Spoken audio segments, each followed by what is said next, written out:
Hey everyone, let's have a quick chat about One Native Life by Richard Wagamese. I listened to the audiobook and I can highly recommend that. The narrator of the audiobook puts a very soothing storytelling sound or atmosphere to the narration. One Native Life is stories from Richard Wagamese's life. It's very short episodes or short chapters where he looks at things that happened in his life, how they formed him, what his intentions were, how it affected him and made him who he is. And often he also puts it into perspective with what happened in Canada in general and what was going on that he didn't know about. Richard Wagamese is a journalist and storyteller. He's Canadian and he's also one of the native peoples. He's Ojibwe. And in his early life, when he was very, very young, he was displaced and he was taken away from his family and put into the foster care system and adopted later. He talks about this and the experience he had with the families he's been with from the perspective when he was very young, but he also mentions how looking back or things he didn't know back then and putting it in connection to the political events or the events around the displacement that he didn't know of, why he was displaced and why he didn't have his family. When he later reconnects with his family and with his native identity, the stories become a little bit more focused on where he is and what he's learning, what he's doing.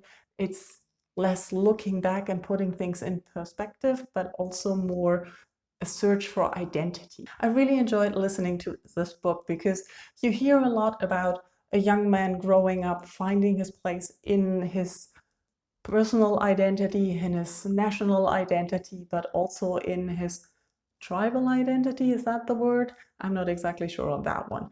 But he connects with his family again. And he addresses the fact that at some point in his life, he was trying to fulfill an identity that he thought would be the native identity. But later now in his 50s, he's looking back and seeing that that is not what the native identity is about.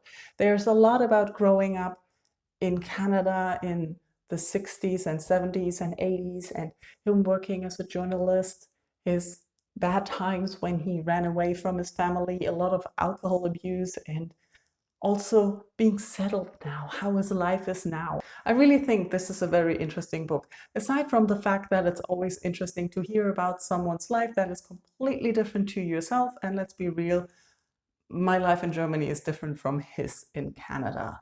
And also the times were different.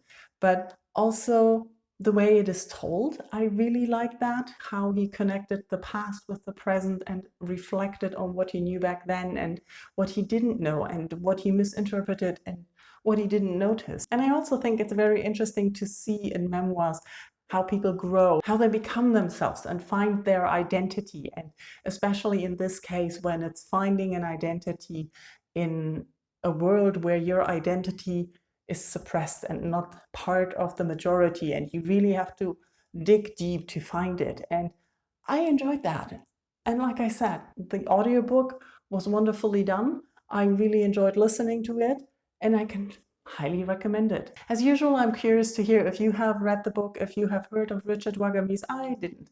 I read this because I saw Sean the Book Maniac talk about this book and thought, that sounds interesting. That's how I read books.